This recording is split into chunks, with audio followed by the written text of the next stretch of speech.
YouTube, what's going on? It's your boy Buddha back in the building for another Last Cloudia video. And guys, it has been a full year since we made our last beginner's guide, previously titled the 2021 beginner's guide. However, moving into this new 22 rendition, I wanted to revisit that guide, see if I could make it better coming into this one. And after watching it, I realized a ton of that information that I talked about in the previous video is still extremely relevant and explains certain aspects of the game probably better than I could even today. I don't know, I was dialed in. So here's the plan. We're definitely going to build on top of that video. However, I do still encourage anyone who's trying to get familiar with the game, it is brand new, to go check that out. I'm going to put a list of recommended timestamps and sections to watch before coming back to this video so that you have a better understanding of certain points I'm going to talk about, starting with some footnotes that I want to revisit from that video in regards to those sections. So if you haven't yet, go check that video out, watch the recommended sections, come back, and let's officially start the 2022 Last Cloudia Beginner's Guide. Revisiting the infinite reroll section, I emphasize how there are kind of three different reroll strategies in that beginner tutorial banner. You want to at least walk away with one of those two arcs I mentioned, Sandworm and or Caldina. However, I talk about trying to aim for Phantom Thief Robin if you are going for the insane, brutal reroll start, and that is definitely not what I'd recommend nowadays. There are so many different changes that the game has undergone. Nowadays, I don't even think I'd recommend trying to sweat the infinite reroll for a thief unit.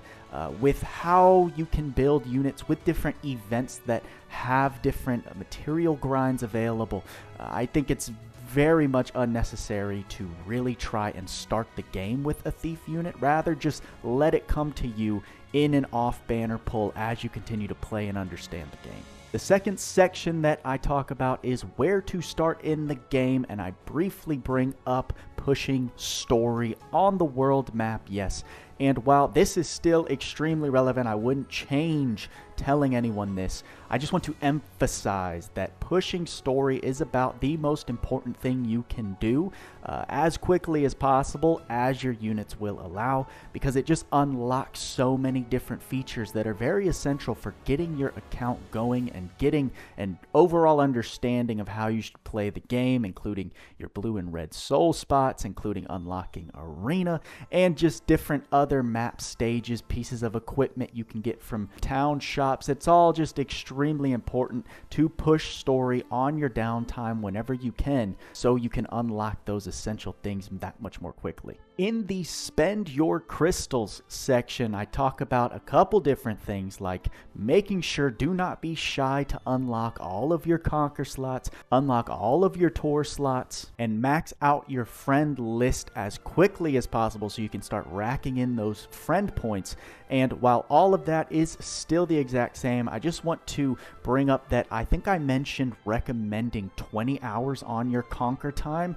I would switch that to a recommended 10-hour time, just because it lines up better with making sure you get conquer rewards for your dailies. 10 hours just seems to flow better rather than having 20 hours, but the caveat is just making sure that you log in enough to where the 10 hours is beneficial. Otherwise, you're going to get souls a little more slowly if you're logging in much more casually. So that's really up to the player to decide. However, I would recommend setting your conquer to 10 hours over 20 hours. Also, in terms of accumulating friend points, this is even more important nowadays, considering that from when I recorded the last beginner's guide, Last Cloudia introduced a limited time friend gacha that is so freaking valuable.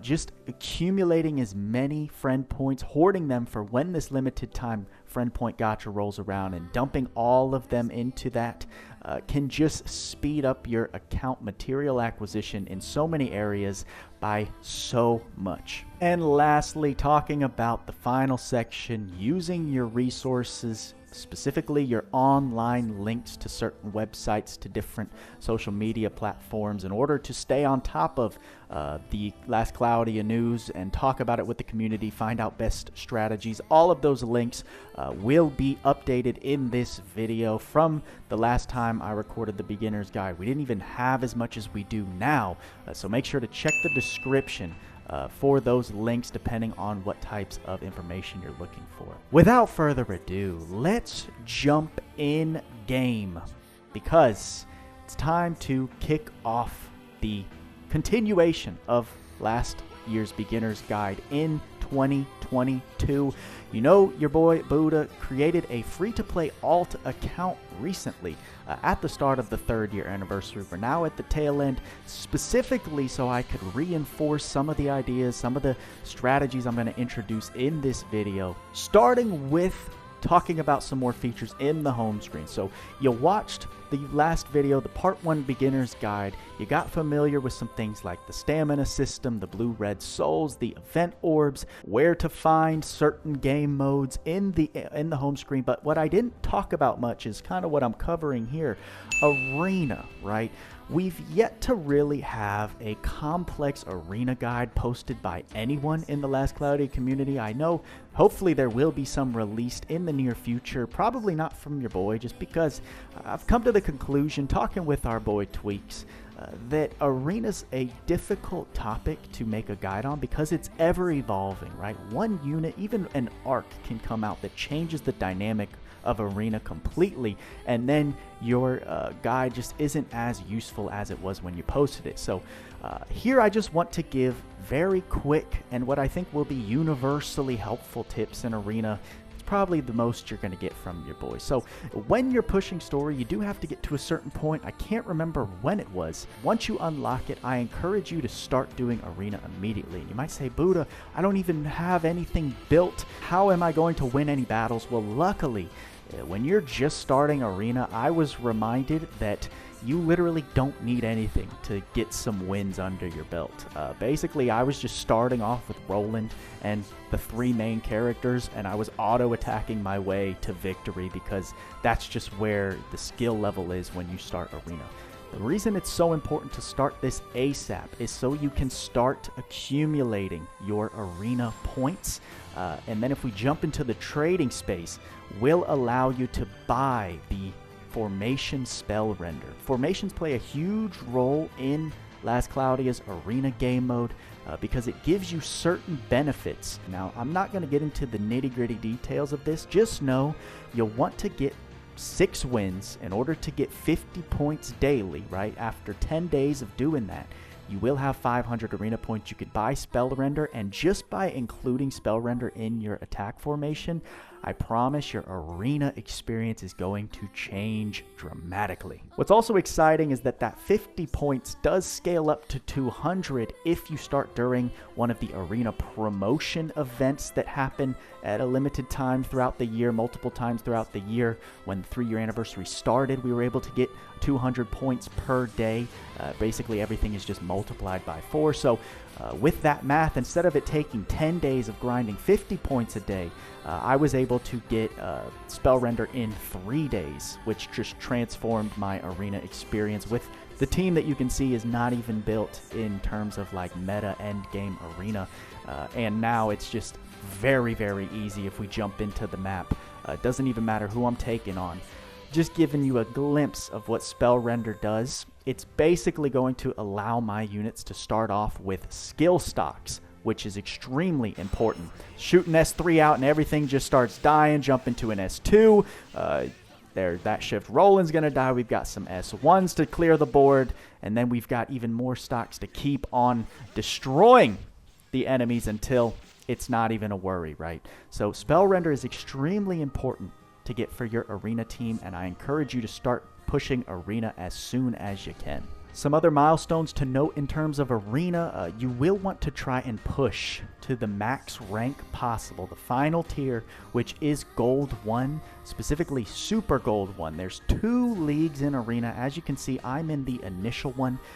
We basically call it Normal League. Every win, you're going to accumulate trophies. You can see I have 3,664 trophies here.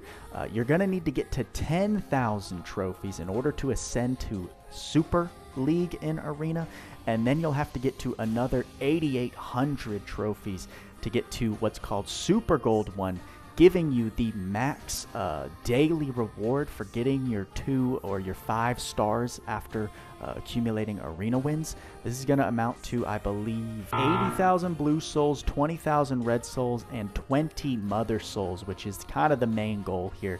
After you get to Super Gold 1, you can get a recurring 20 mother souls every day as long as you get your arena daily completed. So just very key numbers to know, so you know exactly what you have to grind to in order to achieve certain things here. We jumped into it briefly talking about arena, but I also want to go over the trading space since it did just recently get a revamp in the UI, the user interface. We now have 3 different sections. The limited time is going to be any trading space related to the current event going on. You can see we have the 3rd anniversary celebration medal trading space, as well as your gacha trading spaces. Something to note here, if we look at the credentials, some people are always asking, where do I find paid gear for the newest gacha unit available?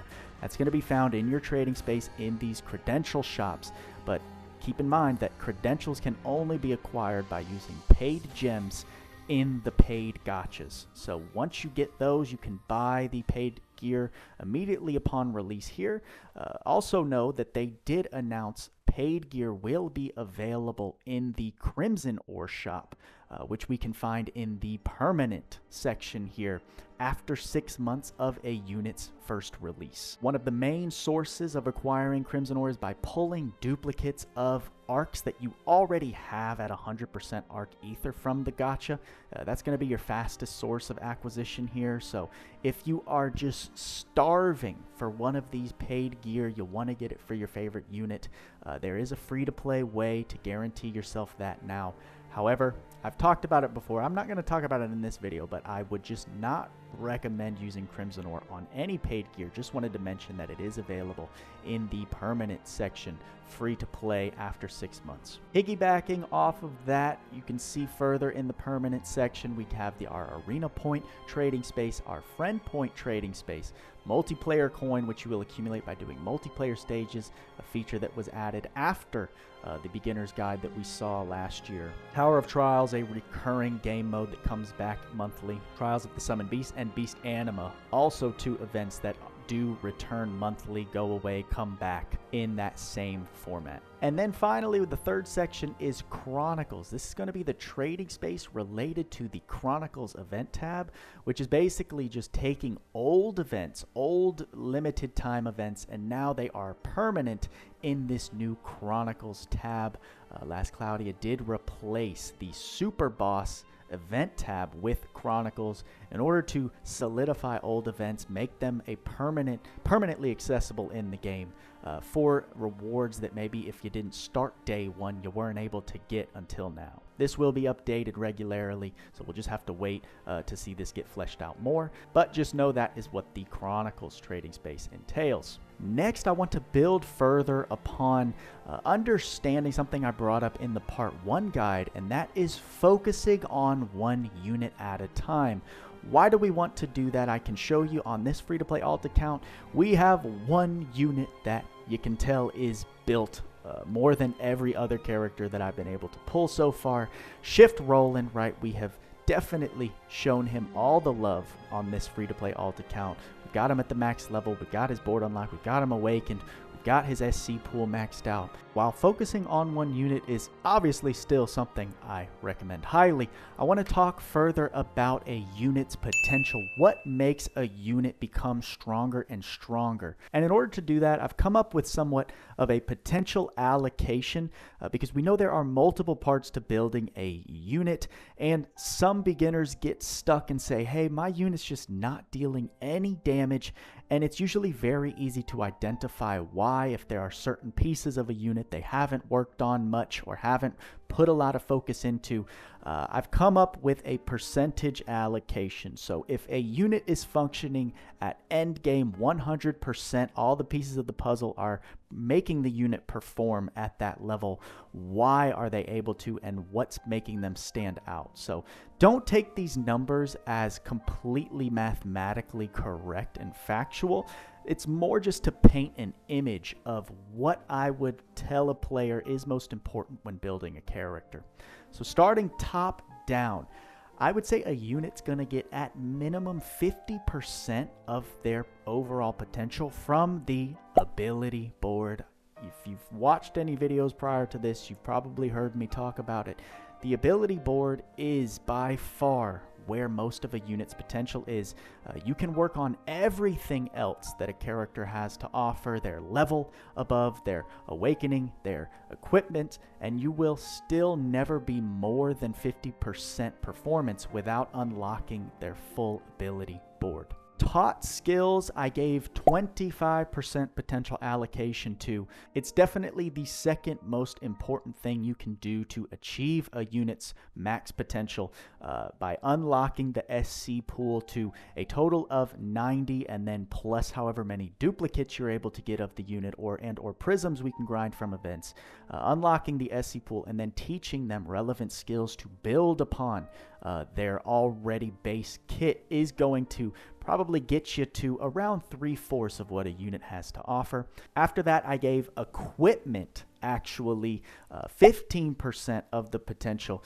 Definitely not in early game. Early game equips, as you can see I have here, are not going to make the craziest impact. Of course, they're important to unlock certain innate skills, like Roland here. He wants a sword in order to get a bunch of skills activated involving swords, so that part is important. But the reason I gave 15% of a unit's performance allocated to equips now is because we have Godforge equipment making a much bigger impact than I would say equipment did in the past when I first made that beginner's guide before we had Godforge.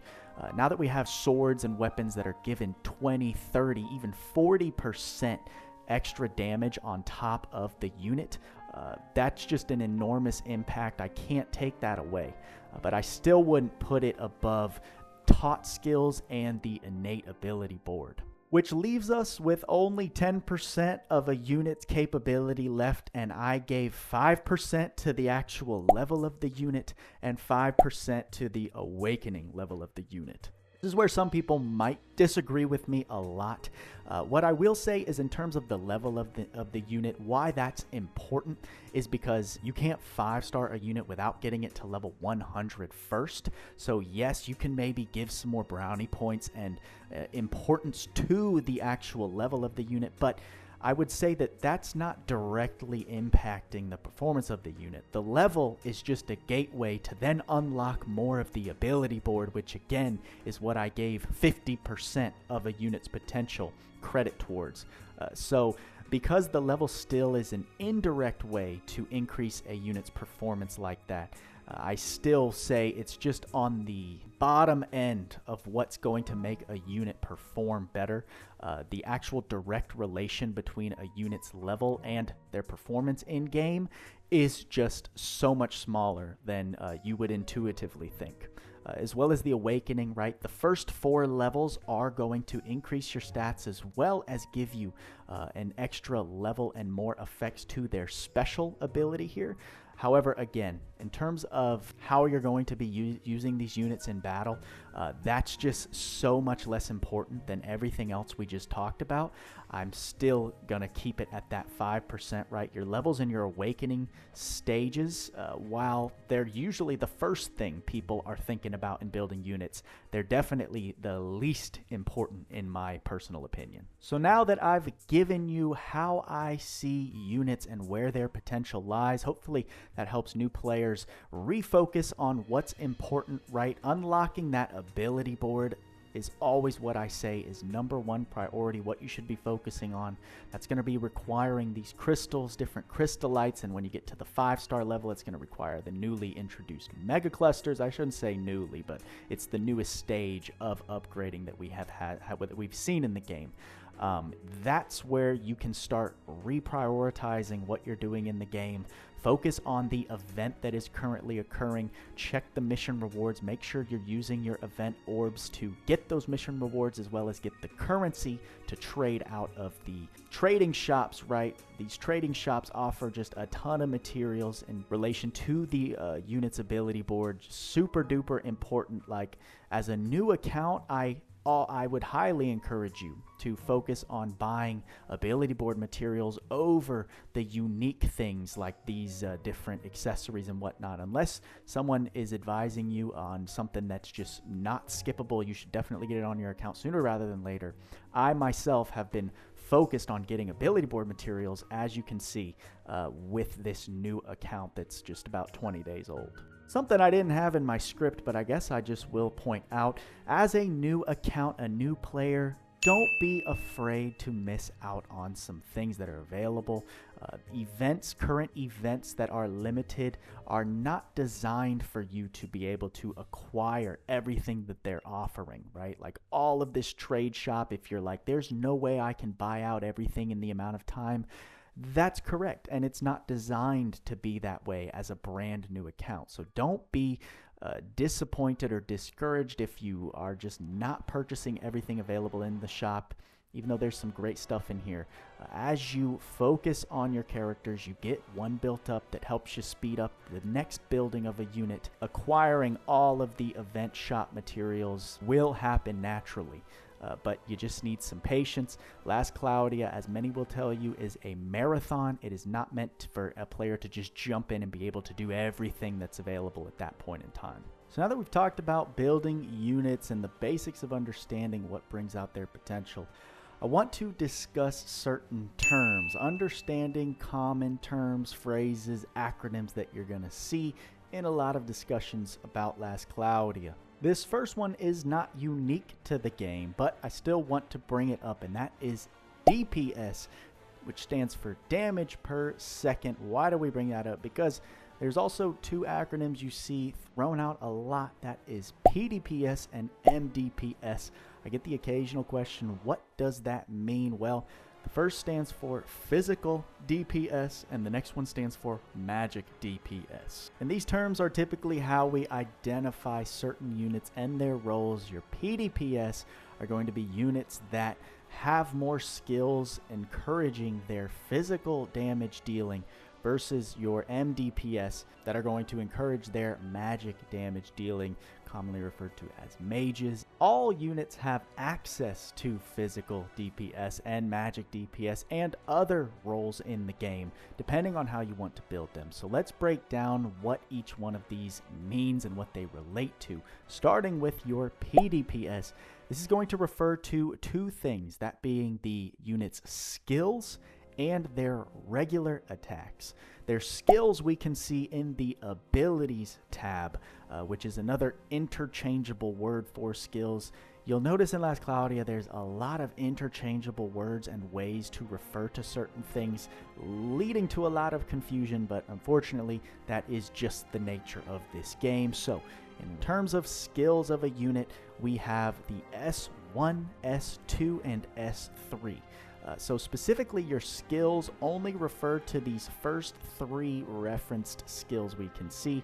This one obviously is called a special, and we'll get into those details after we talk more about skills and magic.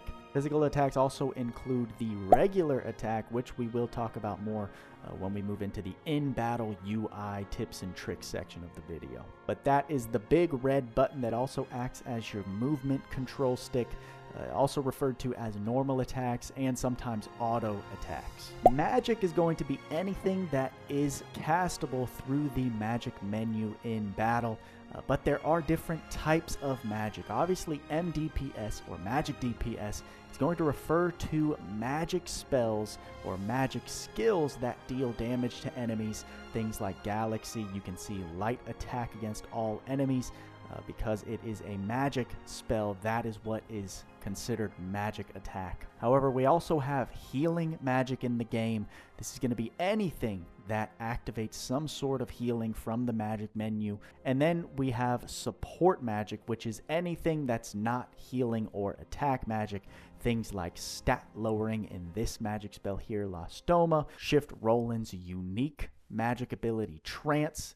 This is what's going to be considered support magic. And then we also need to talk about another phrase called time stop. This is a very intricate phrase that has evolved over time. However, in today's Last Cloudia, there are different ways to use the word time stop. So we still have effects and skills and spells in the game that are true time stops, literally, where they will stop the game timer and complete their effect. Like God Heal, there's another one, Stardust Heal.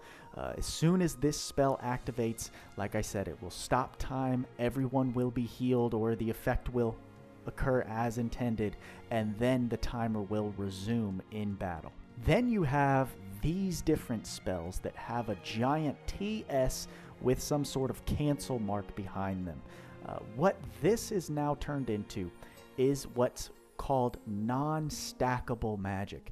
These abilities, once casted, will have to occur in their priority of casting. So if I cast Galaxy, I can't also have casted another TS or non-stackable attack magic in the form of, let's say, a Dark TS spell or non-stackable spell. And then you have the opposite of that, which is stackable magic, Shadow Gravity being a form of this because there's no TS symbol. I could cast Shadow Gravity along with another stackable magic attack spell at the same time in battle. Just to give you a quick history, any attack spells with this TS next to them used to be true time stop spells where they would stop the in-game timer, activate, deal all the damage, and then resume the battle. However, because that was just way too broken, they decided to switch it up and give this little TS symbol to signify these are no longer time stop spells. However, they are still non-stackable as there cannot be multiple TS spells occurring at the same time. Talking about time stop abilities, we look at now the special, or what's referred to as the S4. This is the attack that units actually scale from the awakened level up to 4. If you notice, something people notice a lot of times when they're first starting is that you can use these prism souls as well as some unit souls in order to ascend the awakening to levels 5 and 6. However, 5 and 6 are only stat increases. They do not affect the ability of the S4. So it's very common and encouraged practice to only worry about getting a unit up to 4th awakening and then relax, chill on that, because the only way you can get prism souls here is by pulling duplicates of units you already have, netting you 1 prism soul, and that, as you can tell, is very, very limited depending on your gacha spending habits, and it's a very negligible and diminishing return, not very important. So all you need is 4 awakenings to get to the max special level. The first 4 levels don't require prism souls as well, that should be mentioned. So these are unique damage attacks that are time stop, right? As soon as you activate it, basically stops time in battle and the unit will complete their special attack as intended. It should also be noted that the special attack scales differently off of certain skills and damage modifiers. As we mentioned, your physical DPS, your magic DPS, and now we know special DPS are your 3 different damage categories that all have different skills relating to increasing that overall damage. So always pay attention when you're looking for skills that increase your unit's damage. Pay attention to what type of damage that skill is increasing and if it's relevant to the damage that you are trying to increase for your unit. Speaking of damage, we gotta talk about our extra damage. As we can see, that usually people notice when they first see these impact skills. Regular attacks have a chance to deal extra damage. Now, Two things we can see in impact here it refers to. First is your regular attacks, which we now know are an individual and unique type of attack. That's the big red movement button. It also acts as your regular attack. Impact here relates to that, but then it has a chance to deal extra damage. That doesn't mean that it increases the base hit damage of your regular attacks, right? If you have 100 damage that you deal from your regular attack, you're now dealing 150 damage with impact. It doesn't work like that specifically. What it does mean is that if your regular attack is one hit of 100 damage, this is a certain percentage of that base hit counted as another hit, right? So let's say impact, I think specifically is around 20% of that base damage. You'll now do one hit of 100 and then a second hit in the combo meter of 20, and you'll see that as two different damage tickers when you're actually in battle. So extra damage, which is also known as extra hits or extra attacks, and also pursuit hits and pursuit attacks, which is more of a community coin term. That is what extra damage refers to. Not actually increasing your base damage, but giving you these extra hits that are a fraction of the base hit. Hopefully that doesn't confuse you too much, but it should be identified so that you know what you're actually reading and dealing with. Then we have the newly streamlined anti-type damage. We used to have these skills that increased a specific damage by 50% to an individual enemy type or grouping of enemy types in the form of three things: your killers, your slayers, and your geysers. All refer to this type of effect here. Give your attacks an anti-blank type effect, which basically means you're going to be dealing 50% more damage to that enemy with the specific type of damage you're dealing. So your killers refer to your regular attacks, as we can see here. You have your slayers referring to physical attacks, and don't forget physical attacks refer to the S1, 2, 3 and your regular attacks. So don't stack a slayer and a killer of the same typing. You're now wasting SC because it's redundant. We also have the geysers, which give you that same typing damage increase for magic attacks. And Shift Roland actually introduced the newest phrase, Buster, which is this grouping of a 50% extra damage to physical attacks, specials, and the counter mechanic. The counter mechanic is still very, very underwhelming, so don't worry too much about that. However, just know that we're now getting these skills that group a bunch of different types of damage, getting that boost. And then if it wasn't already confusing enough, we also have a skill called Special Boost, which doesn't actually increase your special damage. What it does is gives you another 50% on top of your anti-damage or your anti-damage, therefore making it a plus 100% damage dealt to that specific enemy.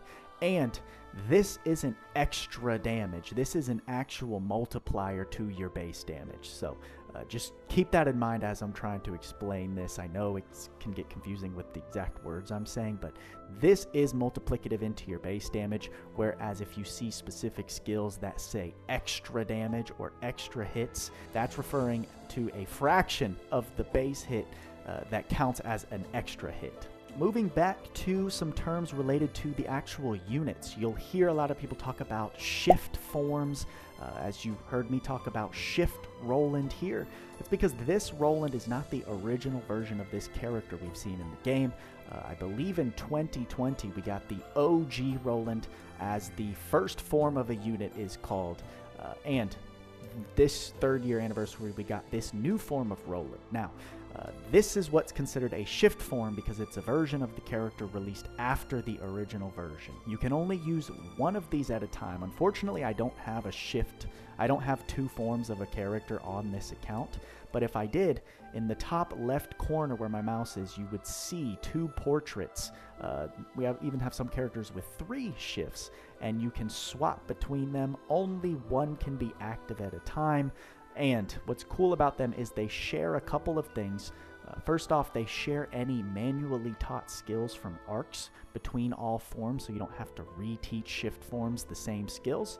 They also share the first 50 points of SC You can see my Roland has 90. If I was able to pull OG Roland, they would start with 50 SC points rather than 20. So shift forms are very cool, very easy. It's always exciting. If you have one form of a character built up and you pull their shift form, you're already starting with an advantage of whatever skills you already taught, the SC pool increase, things like that. And also something to note, if you pull a shift form, some people get confused because they're scrolling through their unit list, they can't find the new character they just pulled. Usually it's because they have to click on the original form that they acquired in order to swap between the forms. Like, I remember when I pulled Shift Lilibet, I didn't know where she was until I clicked on the original Lilibet, and then I was able to swap forms here. So always make sure to check. You'll be able to see the shift icons as well next to these portraits in the unit screen. Since we already brought up SC, a very common term or acronym that you'll see around, stands for skill cost, which refers to also the SC pool, as you can see here. So we can equip a total of 90 SC to Roland. As you can see, these SC 0 costs are the innate skills that Roland has from his ability board, and anything with the actual number SC cost is something I taught to him from an arc. And so we can add up SC from taught skills to the total SC pool amount available to a unit. And something that you don't want to get confused with when seeing SC is also SCT, which stands for skill charge time, and that specifically relates to your S1, your S2, and your S3. It's exactly as it says. It's the timer that needs to pass in order to gain what's considered a stock of the skill in battle, so that you can then use that skill against enemies. So very important to identify and not get confused SC and SCT. And finally, looping all the way back, I do want to talk about this ability board, as you heard me call it. Is also referred to as a skill board or innate skills. All of the 0 SC skills that you see in this list come from the skill board, so it's also coined as innate skills or innates when you're talking about a unit's kit. And with a bit of schooling out of the way in terms of common phrases you'll see in a lot of Last Cloudia discussions, let's jump into a battle so that I can actually point out certain things and also get you more familiar with the in-battle UI so you can take advantage of the tools available to you. So loading into battle, we want to pay attention to a couple things when you're just starting out. Your regular attack, as I mentioned, is the same as your movement control stick. So if we tap it, Roland will approach the enemy that he's targeted and follow through with his regular attack, as we see there. Roland has some great skills that charge up his SCT after wave 2 moving forward. And as we can see here, we have all of the total stocks of his S1, his S2, and his S3. That is something else I should mention in this beginner's guide, is that each skill has a unique timer, which is the SCT that is required to charge up a stock, and then it has a max total stock, which is identifiable here. We can use 5 of his S1s back to back when fully charged, 3 of the S2s, and 2 of the S3s, and as you can kind of speculate, that usually tells you how powerful each one of those is. There are exceptions, but for the most part, your S1 is going to be your most spammable skill, but it's not the craziest one, whereas the S3 is going to be your powerhouse skill, but has the least amount of stocks to spam back to back to back. If you notice, we're frozen in time right now, right? No one's moving. We're kind of stuck. That's because I clicked the switch target button. This is going to be one of the best things you can start using and getting used to when you start your Last Cloudia battle. The Last Cloudia AI is really funky and it really sucks. So in the part 1 beginner's guide, I talk about changing certain settings, making sure you're not running auto or full auto, because the Last Cloudia AI will screw up a lot of stuff. Manual play is how you want to get familiar with the game, and that's going to help you learn what the targeting system is. So as we're switching targets, whichever one we stay on here will be where Roland directs his attacks, whether you choose to do some regular attacks or launch off some of his skills. It should also be noted that This is how you can identify and dissect certain enemies a little better. We can see the enemy's resistances. Now in this switch target scene, we can see the ailments that it's weak to, that it resists in case we had a status ailment spammer that we were attacking with.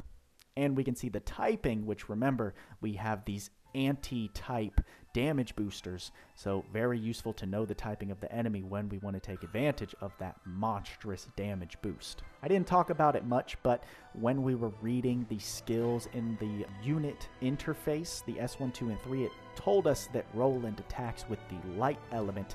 We can see that these Muras are 50 weak to light, or in other terms, they will take 50% more damage to light attacks. So Roland's going to have no problem fighting these enemies, and also this guy has no weakness or resistance to light, so he's known as neutral to the light attack, also meaning that we're not really going to be inhibited by any type of element defenses from the enemies we're looking at here. So I'm going to go ahead and launch an S3 to the Sahagin here, and hopefully the AoE is just going to encompass everything and murder all the enemies we can see. So luckily one of the orbs from Roland's S3 caught that Mura at the end, so as you saw, it only took one skill to clear the board. Shift Roland being one of the just greatest units that we've seen to date. Something else I want to mention, we also have the switch unit tab right there, opposite of switch target. This is going to cycle through your team or your units, again showing you the typing, showing you resistances, and showing you a little more in-depth detail on the different statuses that you have between both units. We can see Roland has a nice little list. You can see the exact descriptions of what each of these icons mean.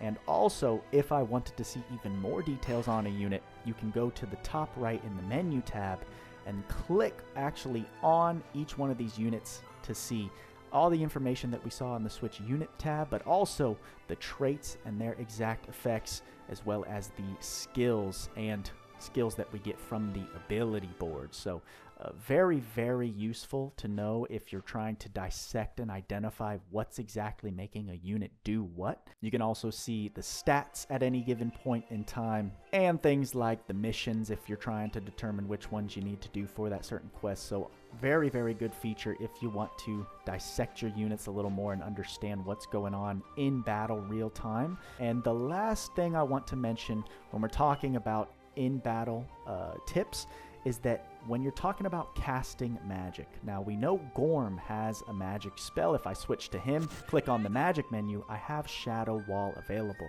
So a lot of players, when they're just starting out, will start swapping between units to cast certain spells, but it's not necessary. So if I switch back to Roland and then click the magic tab, I can see Roland's magic menu. I can actually switch to Gorm while in the magic menu, and I have access to his Shadow Wall. The only extra tidbit you'll need to know there is that in order for Gorm to target someone specifically with their spell, I will have to then also click Switch Target to then determine who Gorm is going to target for the Shadow Wall spell. Although this is a team buff, so it's not relevant to targeting the enemy, but if it was an attack spell, or let's say an individual stat down debuff, you would want to make sure you're targeting the enemy that you're trying to debuff. So you can cast this magic, right? I'm just going to cast Shadow Wall from Gorm, but then you're going to notice we're still going to be on Shift Roland when we cast. So boom, I'm still on Shift Roland. We know this because I have all the Shift Roland stocks. I didn't have to switch back to Roland after using a magic spell on Gorm. So hopefully that wasn't too many words to describe my point there, but just different ways to utilize your characters and their casting capabilities without doing more work than is necessary. Let's go ahead and finish this match just with some Roland skills, and I'll see if I can think of anything else that I want to mention here. The last thing I guess I should bring up, if I hit switch target, we then have access to this lock target effect. I'm going to be honest with you, I still don't really know how this works. This was introduced a long time ago. Every time I've tried to use it strategically, it just seems like I'm not doing something correctly because it's not working as I think it's supposed to, or I'm not understanding the way it's supposed to. But regardless, I don't think it's a stretch to say the lock target feature here is just really poorly implemented. and it's not going to work very intuitively with how many players will want to use it. As I mentioned last, Cloudia's AI feature is one of the worst in many games. Very hard to understand. There are some nuances and a couple guides out there. You can get some information to help you. However, just know, even if you understand it, it still feels bad, and I would never really recommend trying to utilize the lock target feature. If you have discovered something very useful about it, feel free to drop it in the comments, but I did just want to mention it's here, but it just kind of sucks. So I'm just going to click out of that. We're going to use an S3 and get this stage done and over with. There are a lot of details and nuances that I could get into, but for the sake of trying to keep this as beginner friendly, I don't want to overload you with too much information. I think we're going to stop there in terms of in-game tips and tricks to build off from the Part 1 Beginner's Guide. Now I want to look at something outside of the game, and that is Last Cloudia's typical schedule and their releases and their events that they bring around yearly. Your boy has created a graph to dissect what is looking like the typical pattern and annual year of Last Cloudia, when you should expect certain things like collabs, anniversaries, different events. We'll go ahead and head over to Excel, where your boy has developed a little spreadsheet for us to look at. Above you can see, hopefully I make all of the spreadsheet gurus pretty happy with this one. Your boy has developed a Last Cloudia Excel schedule detailing what 2021 looked like and how far we are in 2022, where we can see a lot of the pattern that they set in 2021 is seeming to be the typical expectation we can look forward to in 2022. So I'm not going to break down every single month here. I'm going to make this a shareable reference so that you can find it in the links below the description and in the pinned comment that I'll drop, so that you can see. I'll try and stay on top of updating this so we can actually see the comparison month to month between 2021 and this year, 2022, because it's really starting to look like Last Cloudia has their set schedule. They might introduce a couple things in certain updates monthly. However, we're 5 months into 2022 and things are lining up very nicely. But as I mentioned, like right above me, they did introduce White Day as a new holiday / event that we can hopefully expect every single March. That was different from 2021. But this is going to tell you and give you some expectations on when certain things are approaching, what certain things you should be saving for or looking forward to, because the next topic we're going to talk about is saving your crystals and my recommendations there. Moving back to the free-to-play alt account, you can see my crystal amount is at 31,330, and that is not by coincidence. Your boy will always have at least 30,000 free crystals, because, I mean, I guess I should have talked about it. There is a difference between paid crystals and free crystals in Last Cloudia. You can see the difference when you go to buy bundles. You get 960 paid gems and 540 free gems. There is a difference. If we look at the banners, some can only be spun with paid versus others can be spun with free crystals. So as a free-to-play account, I can use the different advice that I give others in my free crystal spending habits, and that is going to be always saving between 30,000 and 60,000 for your value banners. Now, what are the value banners? If we jump back over to the spreadsheet, we have been introduced to these new types of banners. Specifically in February, the V-Day banner, the Valentine's Day, introduces this 30,000 unit selector ticket. So 30,000 free crystals on a step up gives you a unit selector, which you can then take into the trading space when that's available and select a specific unit guaranteed. Now we know that unit pity, if you're using free crystals, is now 75,000, so you're looking at more than half of a unit pity discount, and that's not hard to determine why that is so valuable. So these 30,000 free crystal selector banners, one for Valentine's Day, we had another one introduced for White Day this year's March.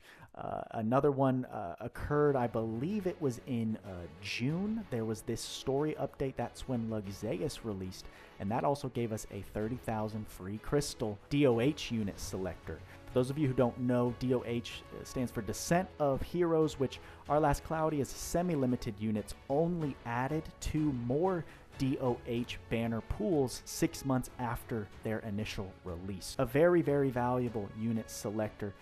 So that's where you want to save your crystals. Also, we have occasional arc selector. You spend 15,000 crystals and you're able to select a permanent arc from the list of arcs when that trading space is available as well. That's going to be where you can guarantee yourself things as a free-to-play player, and ultimately with some patience where you're going to get the most value out of your crystals rather than just shooting them off into the void, relying on pure RNG. Summon on these selector banners, hopefully get some real good stuff on the way to that guaranteed unit selector ticket. That's how you're going to build a very, very strong and valuable account with your crystals, spending the smartest and making sure that you're always avoiding an absolute shaft that discourages you from playing the game overall. Not just in terms of the characters, but as I mentioned, the arc selector banners equally as important, and very nice that they're at a 15k pity rate. Because we know that there are certain arcs that are required for certain stages and gameplay in Last Cloudia to unlock certain things like free to grind UR arcs, which is the highest level of rarity. There are a couple free to grind ones as long as you have specific SSR arcs in your account that unlock certain stages in the game. If you're able to save up the 15k, you can then just guarantee yourself those arcs, so you don't have to rely on RNG, or if you're incredibly unlucky, you've never pulled one of the necessary arcs, you can avoid missing out on these certain grindable stages just by having a little discipline, saving your 15k. That's why I'd say minimum save that 30k for unit selectors, but if you really want to be smart with your crystals, I would always have 60k on my account. Once you cross that 60k, then you can start using those crystals as kind of play money if you want to try and gamble on the newest banner or try and summon on a UR banner. You're not at risk of stumping all your crystals out before something comes around that you can guarantee yourself something you're truly missing out on. And hopefully Last Cloudia will introduce future value banners as we move forward. These 30,000 crystal banners are new compared to when I talked about where you should spend your crystals in the Part 1 Beginner's Guide. We hadn't ever seen a 30,000 selector free crystal banner. So now that we have those introduced on a regular basis, we can then expect them to come around, making it that much easier to save your crystals for those specific things. And hopefully we'll see more types and more versions of these value banners moving forward. And last but not least, what I want to talk about to wrap up this 2022 Last Cloudia Beginner's Guide is just re-emphasizing what we ended on last time with. Use your online resources when you have specific questions, anything I didn't address in this video. If you're thinking about some more technical questions, you've got the Last Cloudia Discord, you've got the Buddha Gang Discord, you've got other Last Cloudia content creators, and then of course you have Lake the Goat, his goldmine website, having so much information related to Last Cloudia that you're not going to find in-game because he data mines a lot of it, puts it on the website and other spreadsheets that he has available. The global unit and arc tier list managed by some very high level players in the Last Cloudia community. Last but not least, let me just voice my opinion and advise any new players to stay away from a website called Altema. It is a Japanese website. Last Cloudia is a much bigger game in Japan than it is in the global market. And with that, they have their JP website called Altema that houses different tier lists, maybe some guides and other types of information related to Last Cloudia. I'm not going to knock on the guides and other things that they may have over there, but definitely in terms of the tier list, you can be led astray, in my opinion, if you use Altema's unit and arc tier lists.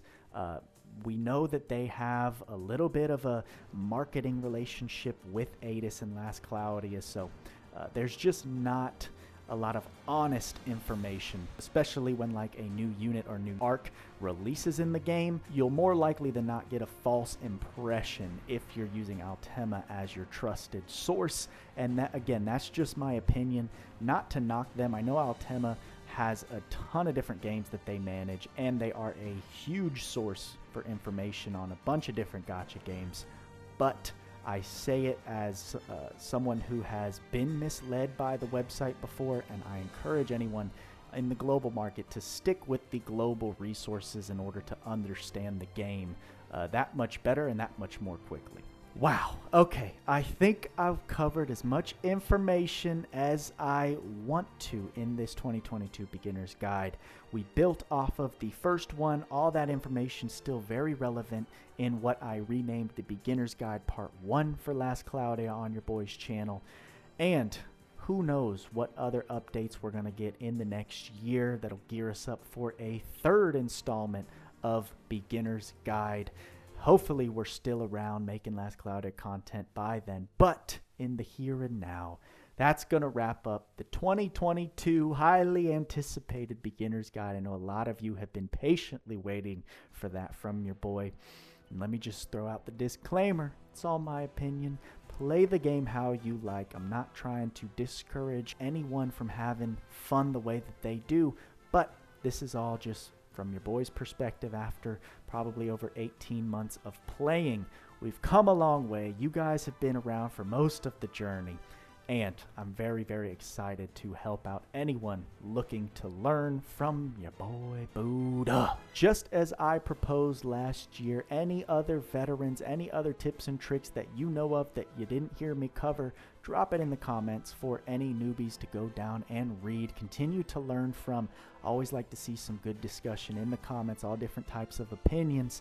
Let me know what kinds of videos you want to see from your boy moving forward, any different guides you want to see me revisit. As a game that's always updating, there's always new information to talk about as time moves forward, so your boy is here for it. I'm going to get to editing this video and making sure it's nice and concise for you guys to view. Like, subscribe, bell noties if you're new, if you learned anything, and if you want to join the Booda Gang officially as we conquer Last Cloudia, continue to play day by day. Make sure to join me over on Twitch. We're approaching that 1,000 follower goal, which is very exciting. Doing a lot of Last Cloudia grinding over there now rather than here on YouTube, so it's nice to diversify the content between the different platforms, and it guarantees you a spot in the next giveaway when we decide to do that. And I think that's enough self-promo at the end of the video. So with all that being said, guys, y'all know what we say. Work hard, play hard. See you in the next video.